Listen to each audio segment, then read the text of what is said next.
Hello and welcome to Some of My Friends Read Comics. We've got Vince. Mr. Jarvis, I understood that an Avenger was always supposed to be on monitor duty, and I've been calling for some time without response. Thank you for that, President Carter. We've got Chris. I know what you're thinking, bub. Great, and I'm Kia. Hi, welcome to the show. Today we are talking about the Dark Phoenix Saga, guest starring the first appearance of Jimmy Carter. Wow. We are doing the second part of the Dark Phoenix Saga. Last episode, we covered the first 5 issues. What was it, 128 through 132, right?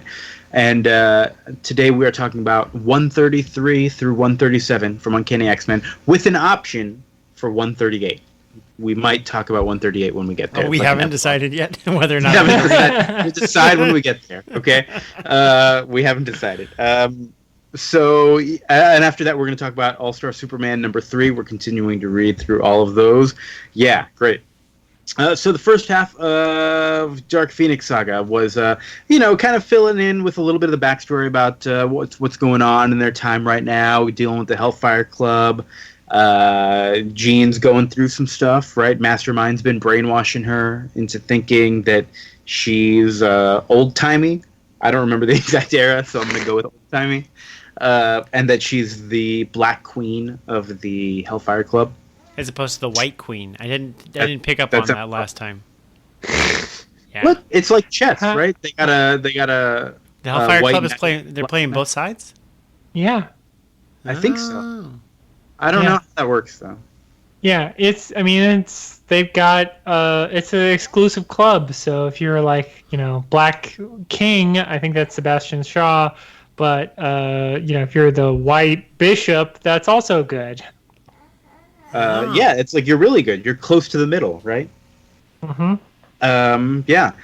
So the first half of the Dark Phoenix Saga also had a whole lot of first appearances. We had Shadowcat, we had Emma Frost, we had Dazzler, we had a guy who kind of looked like Orson Welles. Yes. And I think that was all of them. They do tone it down with the first appearances. All we get is President Jimmy Carter trying to call the Avengers. But no other first appearances that I remember seeing in this. Were there? No. This is definitely more continuity heavy, where it's like, if you don't know anything about the X-Men, you might be like, "What the hell is going on?" Yeah, all these people. Yeah, it's okay. We'll get to all that. I think we're just ready to jump right in and pick it back up now. As we left off, Jean was like totally brainwashed by the Hellfire Club while they were at some banquet. All the X-Men have been captured except for Wolverine, who was down in the sewers. Wolverine Alone is the name of this issue, number 133. I love this cover. All of the X-Men have fallen before the Hellfire Club, all except one, which... These are some fun. These definitely got a lot of fun words on all the covers. I dig it. Yeah, all the covers and all the art on all of them is really great. John Byrne did a really great job. Also, like the trade that I'm reading has the reprinted covers from Classic X-Men in the back, and those are really cool too. I used one where Scott was looking very distraught for our image for the last episode. They really tickled me quite a bit. I enjoyed them, so I wanted to call them out. Did John Byrne do the art for those too? I think No. he did some of them. I don't. Maybe he did some of them, not the one that I posted, because that definitely did not look like John Byrne art to me. Vince, do you know off the top of your head? I don't know. That's a great question. Specifically, Classic X-Men number 38 has this great cover of Scott just no. Jean's getting married to some whatever. Good times. Where was I? Oh, yeah. So Wolverine's all alone. He's getting ready to go help everybody else. And it gets kind of dark here. Jean is not seeing all the captured X-Men for who they are. She's seeing this, like, past vision of them from, like, whatever time period she believes she's in. And she believes that Storm is her slave and starts whipping her. And I was like, oh, whoa. This got a little too much. It was like right off the bat. I wish we would have like ended with this issue last time instead of having to start with it here. But like, damn, that I don't think you could do that in comics these days. Yeah, it's weird because it's just kind of like done and not like to prove a point, like culturally or anything. So that just makes it like feel like really weird and off. It's like, oh well, yeah. Yeah, the only saving grace is that Gene does say like he took me to like my darkest places and that kind of stuff, which I'm like, all right, but yeah, other than that, it's very much not. Yeah. So let's do what the comic did and just keep moving past it. Yeah, let's just go. Let's just do the Wolverine stuff then. Yeah, let's get back to the Wolverine stuff. Oh no, there's some other stuff we got to talk about. Scott has a psychic bond with Jean, and so he's sitting there. He's trapped in a ruby helmet. He can't do anything, and he's like, "Boy, I hope this psychic bond of mine is going to help me somehow." Let me think. I do love that he looks like the Red Hood. Yeah, he does. We got Banshee and Moira, who Banshee like just wants to get laid, but Moira's too tired. She's been working real hard. She's into it, but she's too tired. And she's like, boy, I'm keeping track of all these energy readings of mutants around the world and that kind of stuff.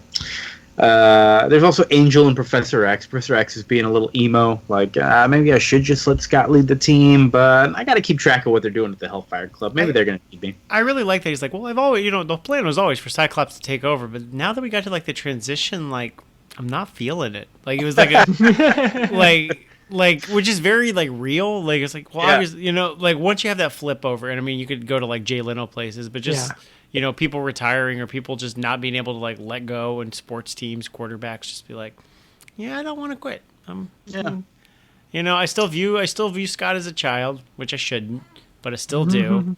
I thought there was a lot in that. Good on him though, because Cyclops did eventually go crazy, and he saw it. It's almost like he's psychic or something. No, bad on him. He went crazy first. That's true. True. Did Cyclops kill Professor X at one point in the last 10 years? Yes. Okay. Probably. Cool. I mean, he got better, I'm sure. But Professor X went crazy in the 90s before that stuff happened. So, they've all gone crazy. Everybody has time to go crazy. At least a couple times, I think, before comic books start not existing, right? But I also like that, like, Charles like admits it, but he'll never admit it to Scott. I like that also. Like, I think that there's something there that's a very like realistic thing. Yeah.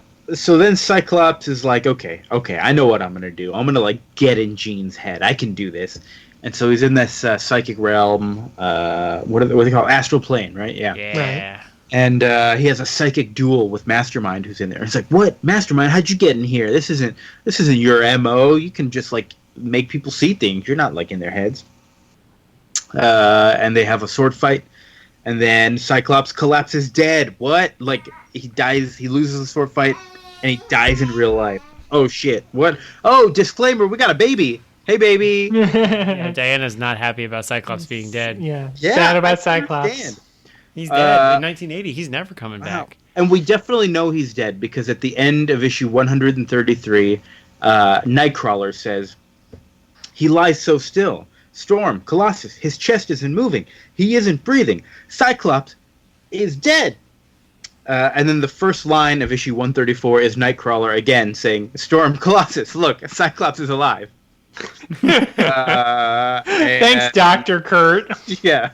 And I'm just imagining Colossus and Storm standing there being like, we're watching all the same stuff you're watching, Nightcrawler. We know. You don't have to call us out specifically by name to make sure that we're watching as well. I can see. Poor Nightcrawler. Nightcrawler doesn't do much in these issues, does he? No, he really doesn't. He should be hanging out with Banshee because like that's about as much like usefulness as he. Yeah. He's gonna fight next issue, but then the issue after that, he points out how useless he is. He does. Poor guy. This issue does have a pretty good recap where it's like, okay, here's what everyone looks like right now. They're captured. And here's what they usually look like in their costumes. Okay, and here's what Jean thinks they looks like. Yeah, old-timey, right? That's really cool. It's like 3-panel juxtaposition. And it works really well on like the panel by panel on your phone. Like if you're just swiping through, they're in the same position. I'm like, John Byrne, good job. But I'm also like, it's really well done. That's my panel of the week, even though it's 3 panels. But That's sequential art, man. That's really good stuff. So yeah, overall, like I'm really impressed with John Byrne's art throughout this whole thing. We talked about it last time, but it's just really fantastic. Yeah, it turns out 1980 John Byrne was very good. Yeah, yeah. So we get all that.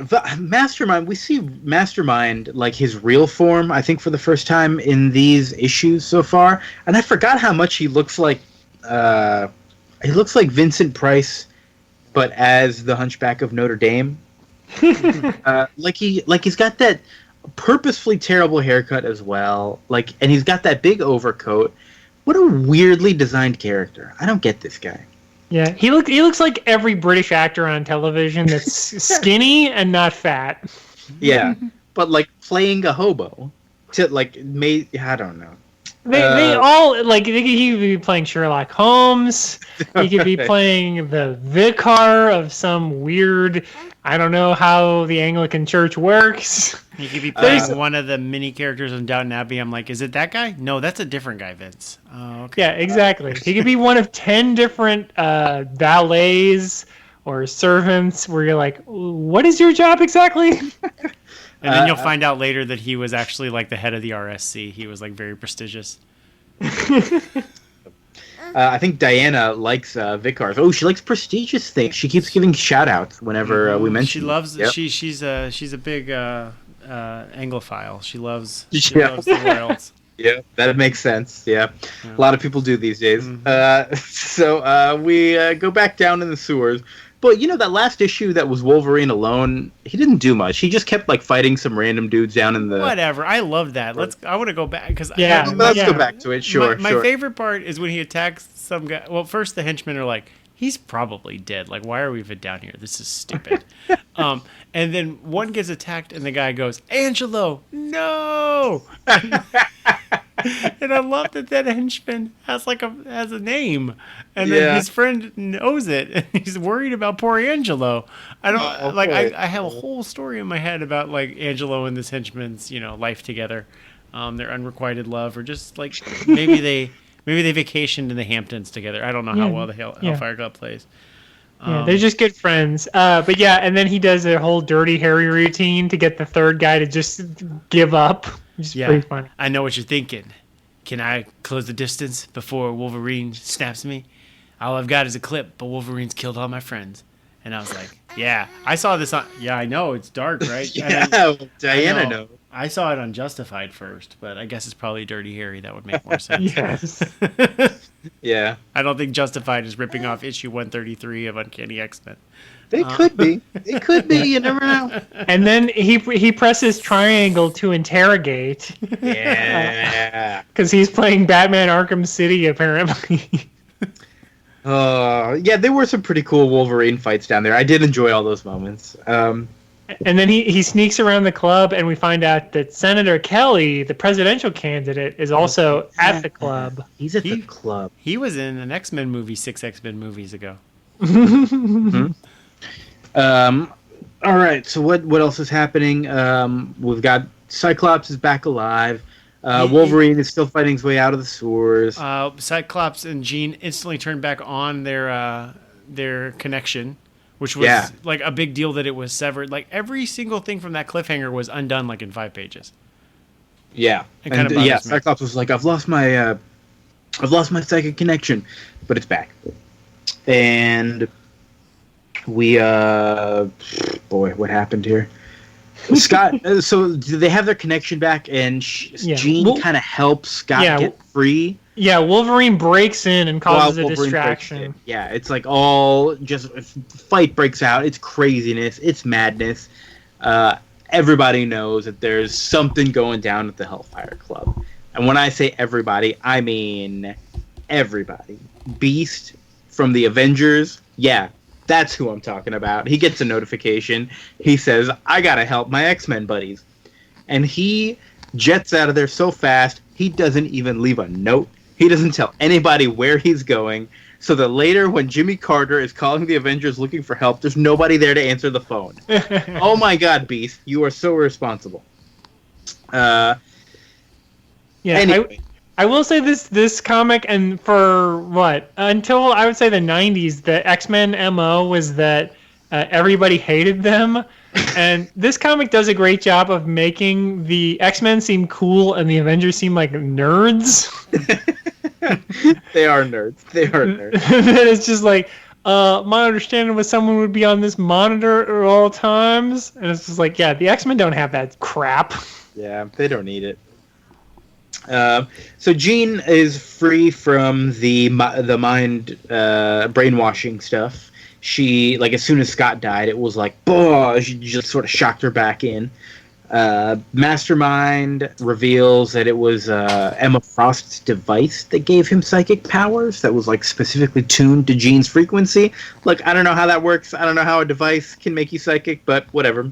They gloss over it, so we will too. Jean is super mad. I guess the Phoenix is super mad. And just gives him, like, madness. She says, you wanted power, here you go. Here's all the power in the world. And just drives him crazy with it. It's all in his head. And he's just left a drooling idiot. Jean and Cyclops, like, have a little chat, but Jean's still, like, super standoffish. Like, what's going on with them? What's going on with her? And they're all heading home. But, oh shit, Phoenix is totally in control of Jean's body. Oh no! Bad times. And go ahead. I love that, again, John Byrne's art. Phoenix, she's wearing her, like, corset and, like, evil outfit and everything, but it's still obviously Jean. And then, like, the second she's not Jean anymore, she is in the new, instead of the green and yellow Phoenix costume, she's in the red and yellow Dark Phoenix costume.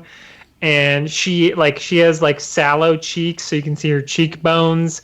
And so throughout these next two issues, whenever Phoenix takes over, like, her eyes and face is like, it's like she's wearing a mask. Like, it's a really cool effect visually, where you're like, oh no, Dark Phoenix, without having to, like, really do a whole lot of, like, well, you can't hear her voice or, like, see anything, but just visually communicating, like, oh, this is the evil one. Yeah, it is all. You really can just always tell exactly when it's meant to be evil, when it's meant to be Jean. It's really nicely done.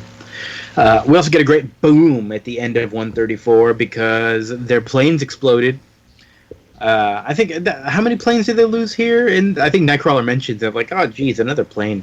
They have lost a lot, and they mention it in the issue that I don't think we're going to cover.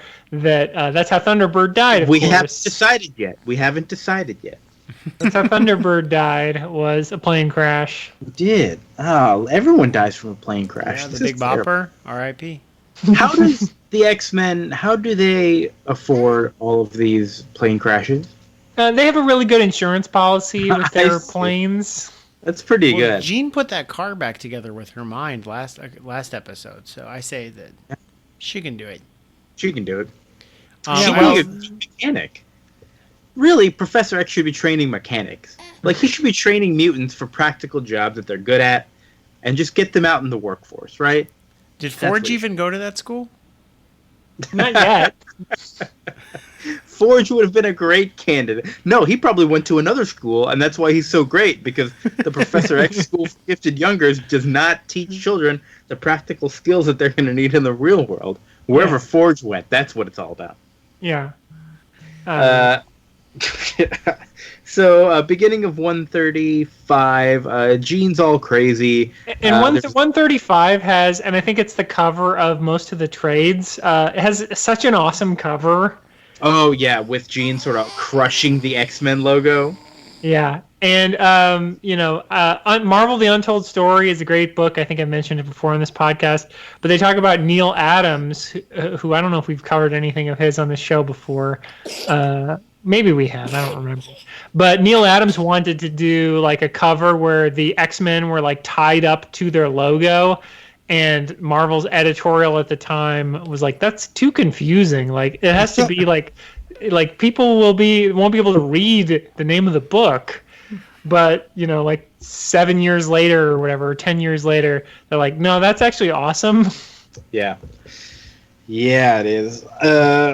So this issue's like a lot of fighting for the most part. I have very few notes about it. Jean is just destroying everything, like wind and fury and trees getting like turned into things that are strangling Colossus. She turned off Colossus is like, ha ha ha. It's like Colossus, she's like, nope, you're no longer Colossus. She took away his powers. It's like, ha ha, a tree's falling on you. And he's like, me and Wolverine got this still. And she's like, ha ha, motherfuckers, that tree is gold now. Bam. Yep. Then she flies out into space. She's going cosmic. I really like all the cosmic stuff throughout these issues. I always love that crazy cosmic art, especially like the last issue where she made Mastermind go mad. This issue where she's kind of flying through space, doing her thing, hanging out. She destroys a ship from the Shi'ar's fleet. Oh, Shi'ar. Uh-oh. Why'd you go and do that, Phoenix? They weren't doing nothing to you. And they do that thing that I remember so well from the X-Men cartoon where they just have like a quick insert of all the other characters being like, holy shit, what was that? I do love that. Yeah, because you see like the Silver Surfer and Doctor Strange and Spider-Man in this book. You're like, oh yeah, the X-Men are part of this universe. Thanks for acknowledging. I forgot. They all sort of have that like, whoa? Yeah. Which makes sense for Spider-Man and Doctor Strange especially, because it's just like, yeah, he has a spider sense, and even like no matter where he is, he'd be like, what the hell? Yeah. I just felt something weird. Yeah. And so I love that the X-Men cartoon kept those scenes. They would always throw in like random characters. They'd be like, what does Ghost Rider think about what Apocalypse is doing? That's fun. That'd be a fun series. They should do that in the movies too. Just little cameos from the others. That'd be fun. They're Fox, so they only have the rights to like Ghost Rider, Fantastic Four. Any of the movies, like the Avengers movies. Sure. Why haven't we seen every other hero pop up? Yeah. They should. They should have like, what does Jessica Jones think about this? That'd be so easy too. Did you see there was like a video going around of Jon Favreau and Gwyneth Paltrow on like some Rachel Ray show, and Jon Favreau goes like, me and you, Gwyneth, when we did Spider-Man, she goes, I've never been in a Spider-Man movie, and he goes, yeah, you have, and she goes, that was Spider-Man? Like they just told her.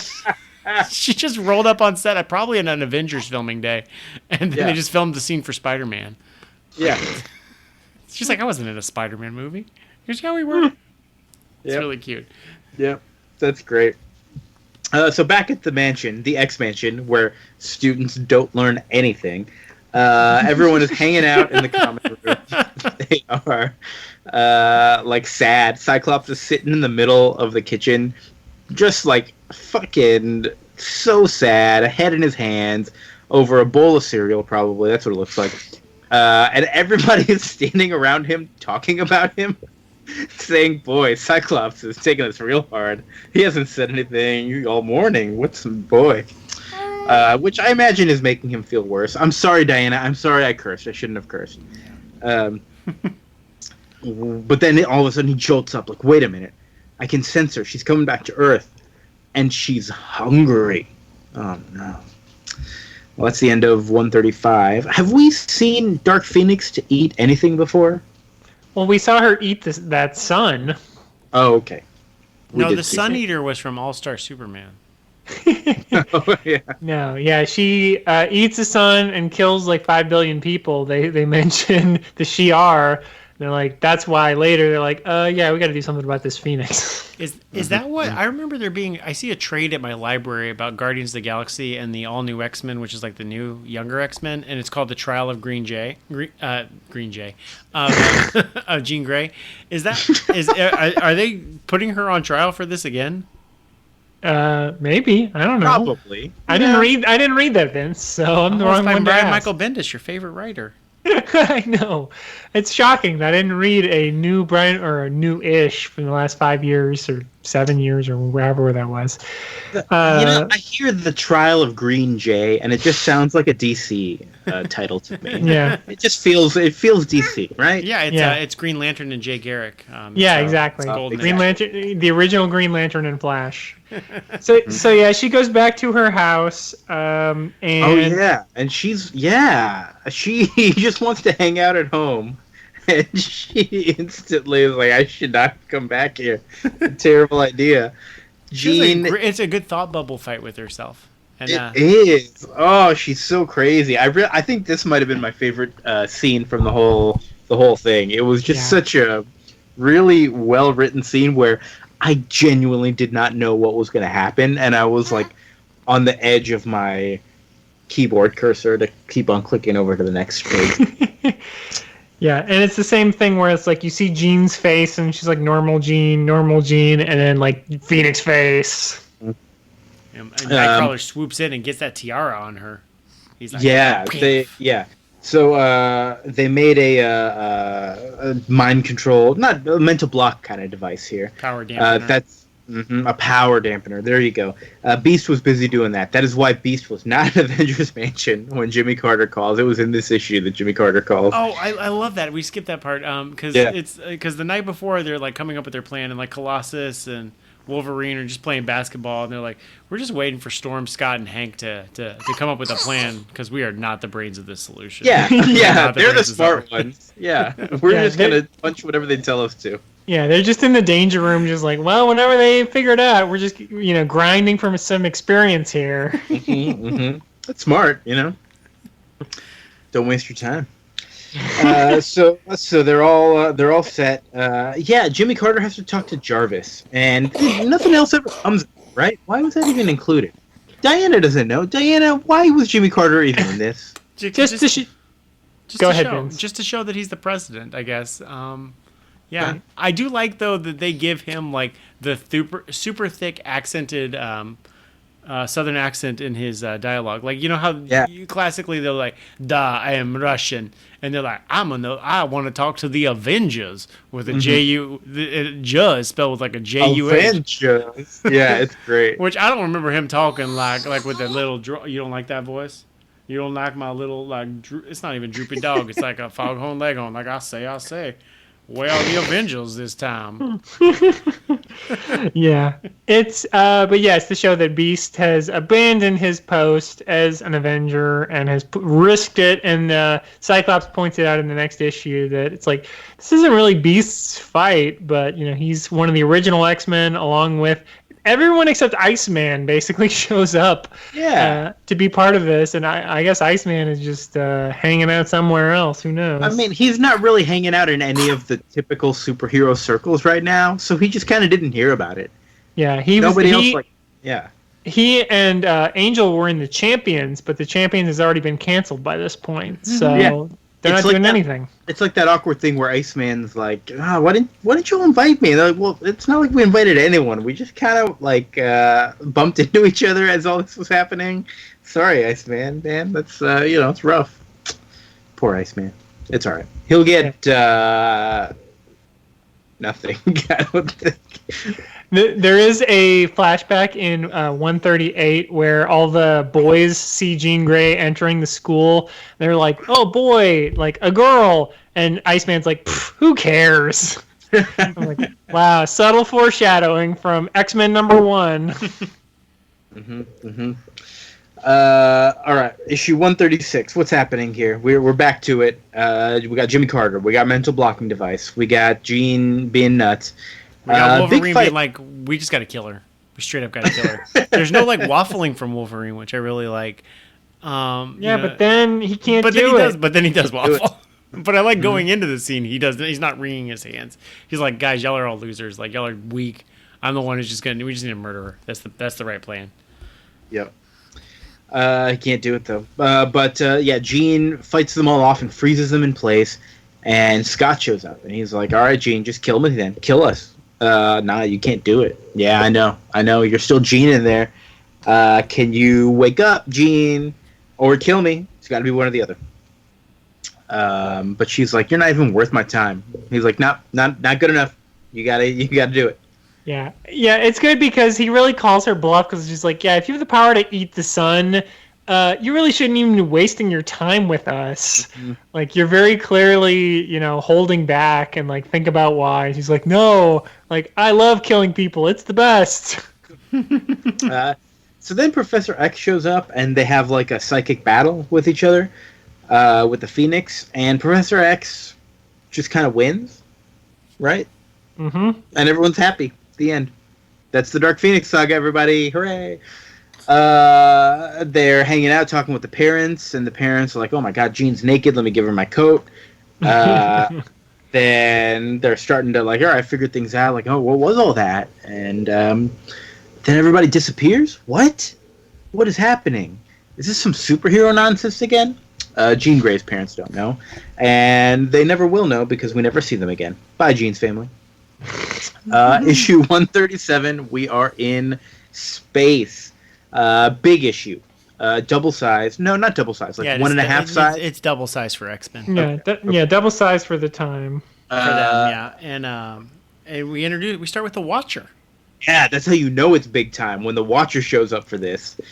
What's up, Watcher? I really appreciate this device because like I have to assume that they probably printed off more copies of this issue, and they're like, a lot of people are going to want to check out this big double-sized issue. It's the end of the Phoenix Saga. They may be coming in completely cold. So the Watcher's just going to give you a page that tells you the story so far. And I like that a lot. It's a cool device. Good. And this Marvel comic could be worth $2,500 to you, Vince. So how? Was there a contest in there? Or yeah. Okay. And that's the Marvel Unlimited version still has that. You could get, I don't know, a submarine or a motorcycle or. Ooh, cool! If I get enough Pepsi points, I'll get a Harrier jet. But it's a jip. It says this Marvel comic could be worth $2,500 to you. Parentheses detail inside, and we don't see the details anywhere in the digital version. Okay. Disappointing. So that's the DLC you got to buy later. I guess that's you gotta get Marvel Unlimited plus, and then. Well, as long as that DLC is worth less than $2,500, it's a deal, right? Yeah. Right. All right. So everyone's in space. The Shi'ar have teleported them out there because the Phoenix is on trial. No, she's not on trial. They're just gonna straight up kill her. Yeah, it's just sorry. I'm thinking of the trial of Green Jay. I'm thinking about DC. I'm getting mixed up. We've got. Whatever. There's still a bit of a kangaroo court tribunal scene, which like, all the kids love. Right? All the kids love that your hero's unjustly being made guilty. Like I'm for. Why is that used so heavily everywhere? It's so fucking. It's the worst. It's the worst. But it's like I don't mind it necessarily, but when it goes on forever, and I'm just like, no, but I know my heroes are right. No, especially when like Mastermind is involved and he's making everybody see some like whatever. He wasn't involved in this one, but that I'm thinking of stuff like that. So the Shi'ar are like, well, she destroyed our ship, so we're gonna kill her. Also, she's some ultimate evil, and it's the Phoenix. It's too much power. Blah blah blah. Let's get rid of her. And Professor X. The power's gone. We just beat her. Yeah, it's gone completely, right? I don't know. Professor X says, "Listen, I will challenge you to a duel. I'm gonna keep that from happening." I like that he's like, fuck it. Like, why don't we just fight? Yeah. Just get over this. And I like how some of the other X-Men are like, we didn't want to do that, but I guess we're doing it now. And I like how Empress Lilandra, the leader of the Shi'ar, is like there thinking about this and like kind of about to say yes, but she's also got other allies with her. Like she's got a Kree dude, she's got a Skrull dude, she's got some other alien dudes, and especially the Skrull dude is like, wait, what? No, I showed up because we agreed we were going to kill her. This was not our deal. What is this shit? And Lilandra's like, okay, we gotta take a pause. I gotta talk to my advisors, and we'll figure out what we're gonna do. Yeah. So she goes to the Supreme Intelligence. Hey, who's been in like the last 5 of the last 6 episodes here. Yeah, about the Supreme Intelligence recently. Friend of the show, the Supreme Intelligence. And so him and then the other and whatever the leader of the Skrulls are like, yeah, that's fine, we can do this trial thing. And then that one Skrull's like, well, but we're still gonna win, right? Because we're only doing this shit if we win. Like that's the only that's the only reason I'm doing. The only way I'll do trial by combat is if you can guarantee that we win. By hook or by crook. Skrull's my favorite. Like, he's like the best go-getter in the Marvel universe. That guy. He like just really wants to kill. Yeah. Good for him. We never even learned his name, do we? I don't think so. Yeah, he's just the one Skrull that joins the fight for no reason to make sure that the Shi'ar win, even though they were winning already. Yeah, I don't know. This Skrull didn't want to take no chances. Yeah, but he's also a huge speciesist because he's like, you want me to hang around with this Kree guy? I hate him. Yep. This guy's trouble. So this duel's going down. We get a shot of everybody hanging out at night, like spending the night in their individual space rooms. Everybody's hanging out there. Beast meets a nice little alien lady. That was nice, hanging out in the hot tub. Mm-hmm. Yeah, he gets a massage. Everybody else is just kind of doing typical stuff. Wolverine, I feel like there was something notable about his. Maybe not. I don't know. He's naked and very hairy in silhouette. It's a lot of hair to draw on John Byrne's part, but that's because he's a consummate professional. There's a lot of hair to draw. That takes. Imagine if Wolverine didn't have a shirt, and like people would get tired of drawing his hair, like they're tired of drawing Spider-Man's webs. Yeah. That's hair and webs. That's a good team. So this fight's ready to go down. Scott, that's what I would call it. Arachnid. Yeah. That's good. That's good. You don't like Diana? Yeah, I'm on Diana's side with this one. So we also see Scott, who is thinking about fighting, like, oh, are they gonna fight with me? Blah blah blah. And Jean shows up. Jean's wearing her Marvel Girl gear. And she's like, well, that's how I started. I guess this is how I'm gonna go out. Which I guess that's fine. And then this fight goes down the next day. It's a big fight. Angel's there. Angel screws up instantly because they're on the moon. And are they on the moon? They're somewhere with less gravity. They're on the blue area of the moon, which I believe is a Kree or Inhuman thing that I just gloss over the second I hear it. And they can remember, Avengers Forever started at this different part of the blue area, but close to it.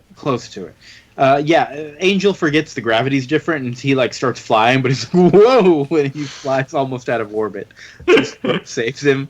It's pretty good. It's a good move. What a moron. Yeah, but he also spends the next page and a half talking about how big of a moron he was for that. I'm exaggerating. It's more like half a page, but still. It's enough time that I was like, yeah, good. You spent the perfect amount of time talking about how stupid Angel is. I love it. Yeah, and Cyclops is like, hey guys, I'm going to fight for Jean's life. No hard feelings if you guys want to duck out and not fight these Shi'ar Legion of Superheroes. And I think it would have been funny if one of them was like, I just joined the team and I don't really know Jean, so I'm going to beg off. Yeah, and at some point I'm looking for it now. I can't find it, but Scott is just like, all right, everybody, listen, this fight is important, so no mistakes, okay? Yeah. All right, that's it's just great advice, leader. It's like, Wolverine, obviously you're going to fight because you love Jean, and we all know this. Storm, you're going to fight because Jean is like your sister. Nightcrawler and Colossus, you really don't have a lot of one-on-one scenes with Jean.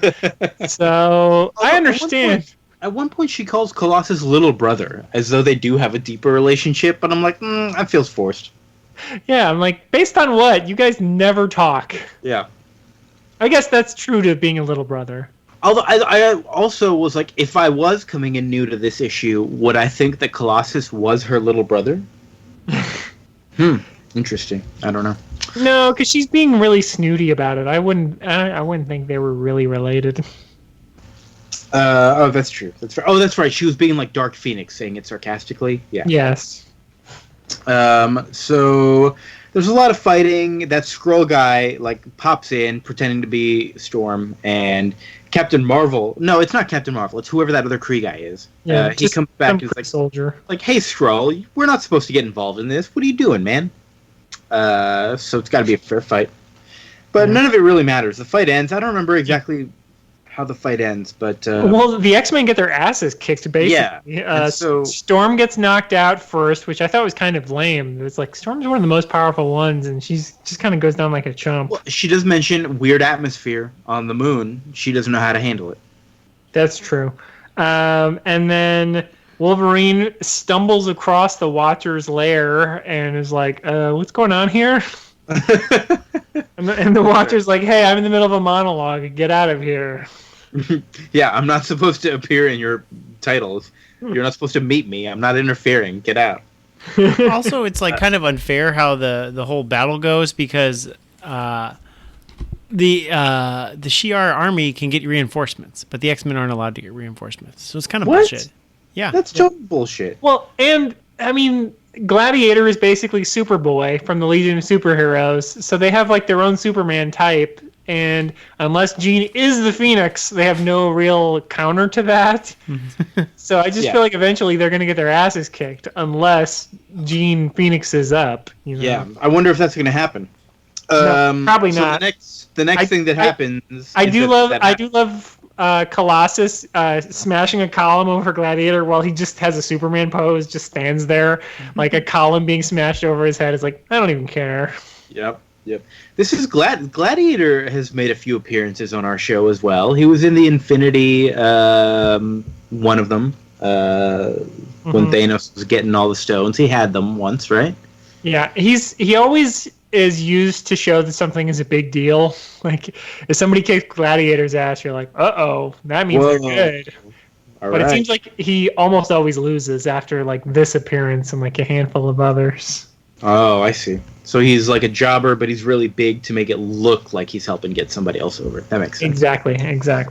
All right. So Jean is like, well, I guess I'm going to die. And the Phoenix busts out of her. Like, rah, I'm Phoenix. I ain't dying. Phoenix is reborn. What?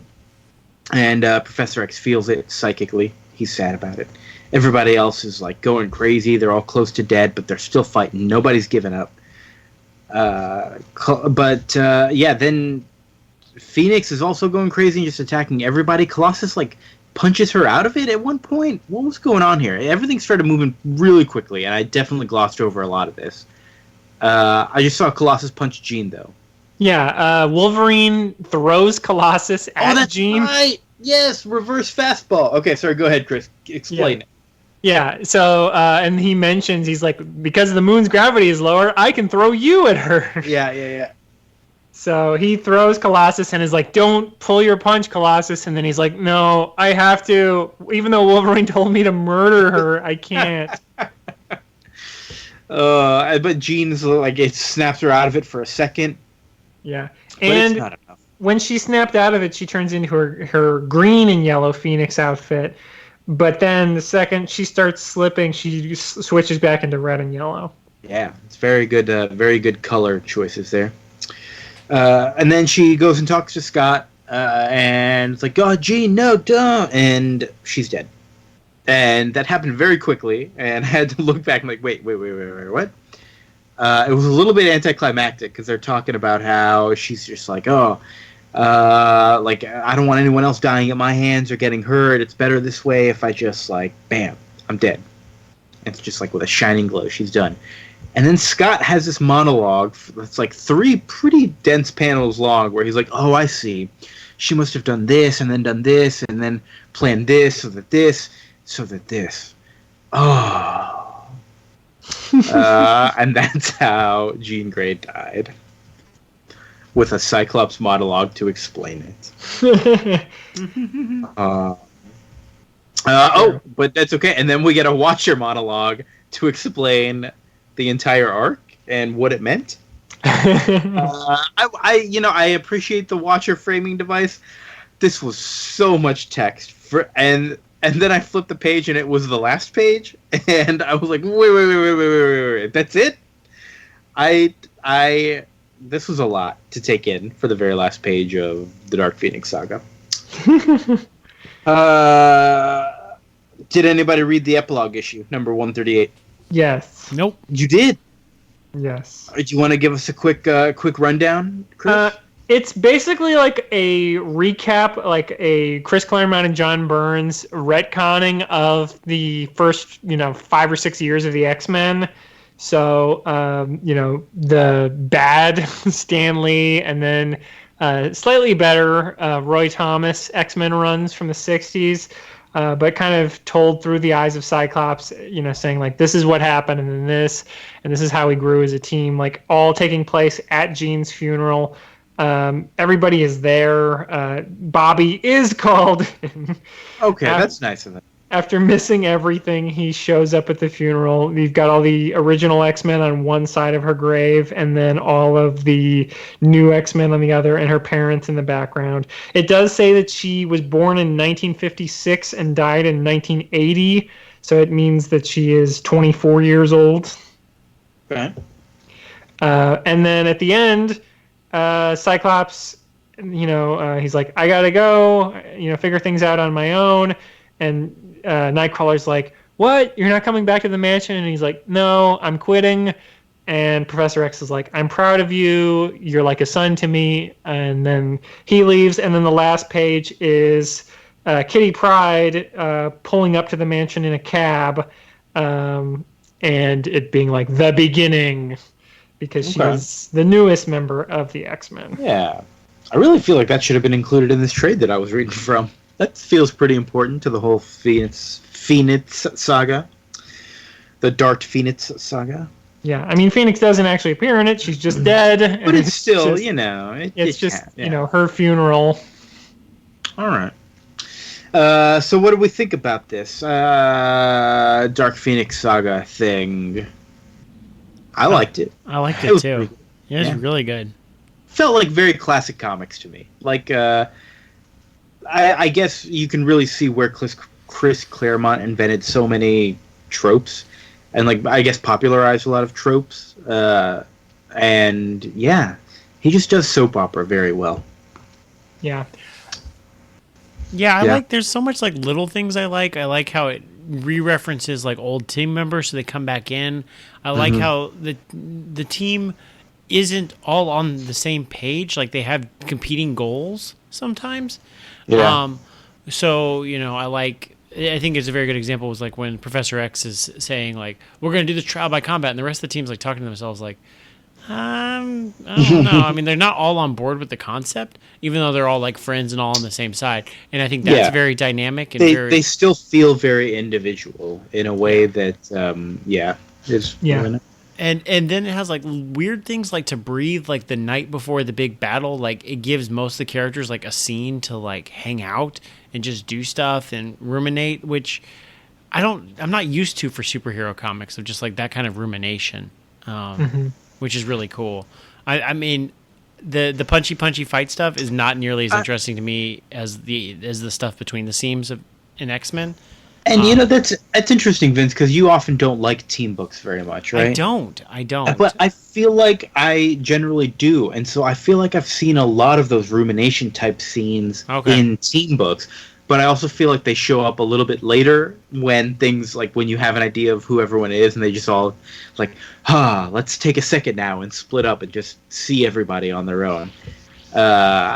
It's almost I felt like it was almost a bit of a trope within team books, but it also makes sense because you don't read as many team books. Yeah.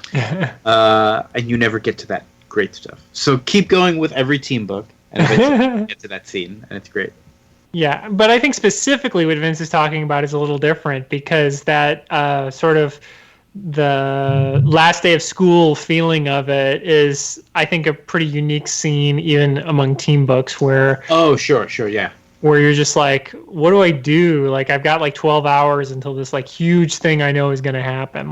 I don't think that's, you don't see that all the time, even in the modern books. So I thought that was really interesting. I think especially, you compare, because again, I mentioned how they made the X-Men cool because they point out that it's the police think the X-Men are criminals, but they're actually not. They're good. They really show a level of characterization that if you compare this to the Fantastic Four, except Ben Grimm, all of those guys suck. Yeah. They're all very broad, hero types.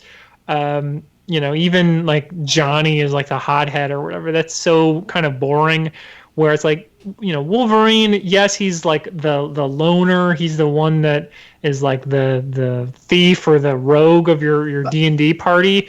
But even in this series, you see there's a lot more to Wolverine than that. He's not especially I especially liked how much he just kind of like goes with the team. Like, all right, just tell me what to punch, boss, and like, all right, like tell me where my place is in this fight. And he just like does what he's told, and he's a good soldier.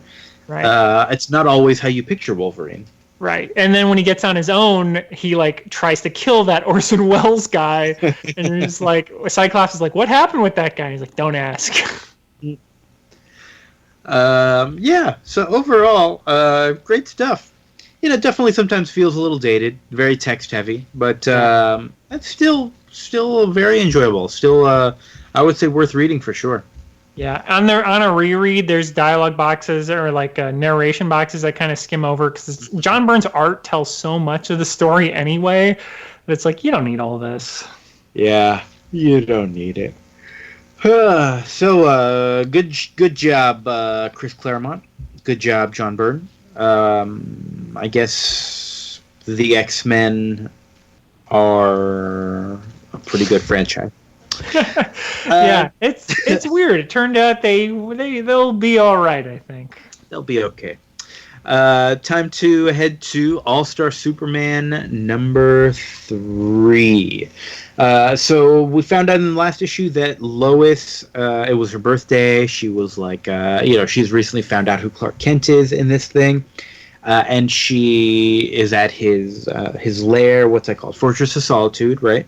Poking around, and Superman has made her, for her birthday, a 24-hour potion that will let her be like Superman. Very exciting. And so we start this third issue with a monster attacking Metropolis, and Superman and Lois are flying in with her new costume, ready to save the day. So Lois is excited because we've got a monster. And Superman's like, oh, geez, sorry, monster on your first day, blah, blah, blah. It's like, no, this is perfect. And I already love this. I think this is great characterization for Lois. But they don't get to fight because they're beaten by Samson. I don't know who Samson is like in the regular DC universe, but he is a douchebag in this universe. And his friend is there, who is another douchebag, Atlas, right? Mm-hmm. Samson and Atlas are macking on Lois hard. They're just like commenting on her body and her costume. They're talking about like, why are you hanging out with this Superman dope? What is this? Hey, I know. We should have a contest to see who gets to spend the day with Lois Lane. Yeah. Best feat of strength will win her company. And Lois is like, what is this, like, macho? Whatever. She's going along with it because she's just, like, still kind of mad at Superman for trying to make up this bullshit lie about being Clark Kent. She's not buying it. Mm-hmm. So she just kind of goes along with it. They're doing... they don't all really even show a feat of strength, do they? Samson is a time traveler, and so they kind of go back in time for a little while. We see some dinosaurs. They're pretty cool. We see some pyramids, right? Those are all right. Superman, and Samson like alludes to like, I'm from the future. I know you're gonna die soon. Yeah. And Lois might need a shoulder to cry on. Wink, wink, nudge, nudge. You know what I mean? Yeah. So I'm just marking my territory here. But also, I think this is the first mention of like. I guess it's not really the first mention, but like clearly, like Superman's going to die, and I like that. Yeah. I also like right before that, Superman has a very blunt like, "Hey man, could you back off my girlfriend?" I really like that. That it was really nice. I also like that even though they're all kind of taking turns showing Lois all the cool stuff they can do, like Atlas and Superman are both there. Like, no, that's not that great. Don't listen to that guy.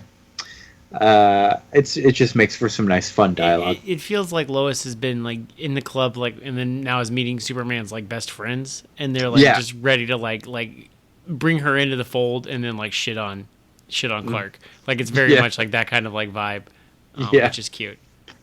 So then it turns out that these two douchebags stole some necklace, and this Sphinx is after them, and they're like, "Yeah, Ultra Sphinx." Oh, sorry. Ultra Sphinx. Get his name right. And they're like, "Yeah, we kind of lured you to hang out with us so that the Sphinx would show up because we know you can take care of it, right, Superman?" Except the Sphinx The Sphinx has like captured Lois by the stolen necklace. She is in a state of like undeath or something like that. Somewhere She's in like between. a Schrodinger cat kind of. Yeah. And she doesn't know what's going on. And they have to answer a question. What happens when the unstoppable force meets the immovable object?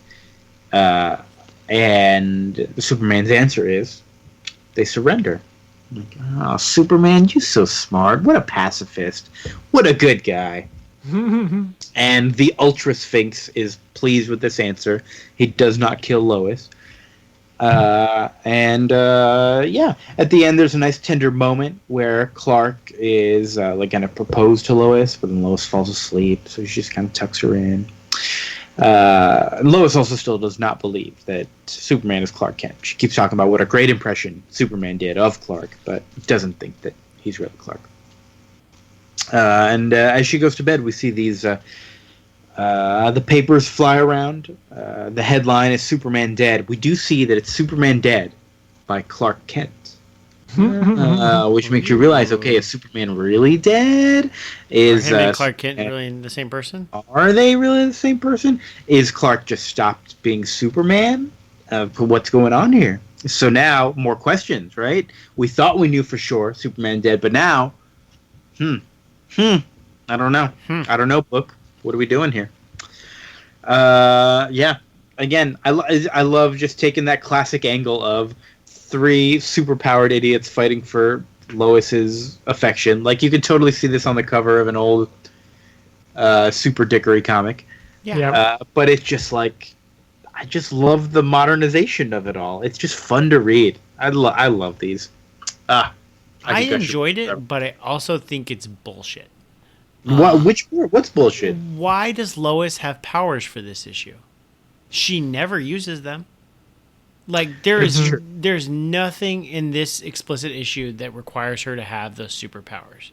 Yeah, and like they did fly, and she had a good time with that. There's a story. There's a story where she gets to have powers, and she gets like there's a story there that's like a classic like Silver Age story, and it's just not. It's not here, which I find like this. It turns into something else really quickly. And you're right. I forgot about that angle in general. It does a major swerve on us, and we don't get that story. And it's similar to the complaint. It's not a serious complaint because I still like this issue that I had in the last issue. That this feels like the first half or even the first third of a Silver Age book, because there's like so much story in those early issues, and here it's just like it's very. A lot of it is because the art has a lot of full page and like 3 panels on a page, pages from Frank Quitely. And I think his art is pretty good. Sometimes his faces are really wonky, but he has one of Lois where it's like, some of Lois just looks really bizarre. I like his wonky faces, though. I know what you're talking about, and I like that style of his. I don't know what it is. But at the same time, like if this was in the Silver Age, you would get literally like double this amount of story. This would be the first third of what happens because Lois doesn't do anything. And plot wise, you're right. But I think there's something about Morrison's writing and like the style where you get so much of the character out of every panel. In a way that you just can't get out of a Silver Age book that's so much more plot heavy. So I'm okay with losing the plot because I think the ride is just that much more fun. Yeah, I understand that, but yeah, it's both of these. Issue 2 and issue 3, could both be 40 pages if they were going to have this style of art. Because they both feel like incomplete stories to me. Where if I was buying these single issues, these 2 issues, it would have slid down my list because as strong as that first issue was, these are they clearly have nothing to do with the Superman's death story that was set up in issue 1, and then we're just kind of like having these little adventures and. they don't, like I said, they don't feel like full stories to me. They feel like, and Vince is right. There really isn't any reason that Lois needs superpowers for this, which would have been. Yeah, thinking back on that, that feels wasted. But maybe it'll come back later. Mm-hmm. I genuinely don't remember if it comes back later. Cool. So what are we doing next time? Flintstones. We're going to the town of Bedrock with a modern Stone Age family. To the town of Bedrock, where the giant ribs will tip your car over. That's all I remember, really.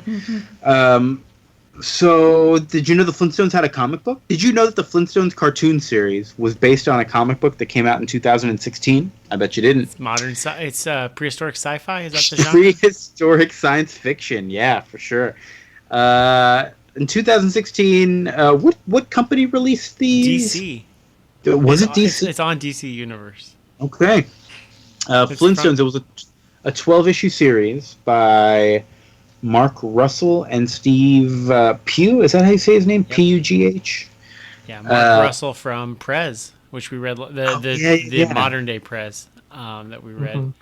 And it's similarly just as politically biting. So a lot of social stuff going on in here. We're going to read the first 6 issues. It's not as biting as the original Prez, Vince, because there's no vampires. That's oh, that pun sucked. Oh, I love it. Wait, Vince, did you say that pun sucked? Yeah. Was that meant to be a pun? Yes. Wonderful! Yeah, I hoped it would. What was it? Would? No. Wait, no. Or a cross? Didn't he ride around on a skateboard?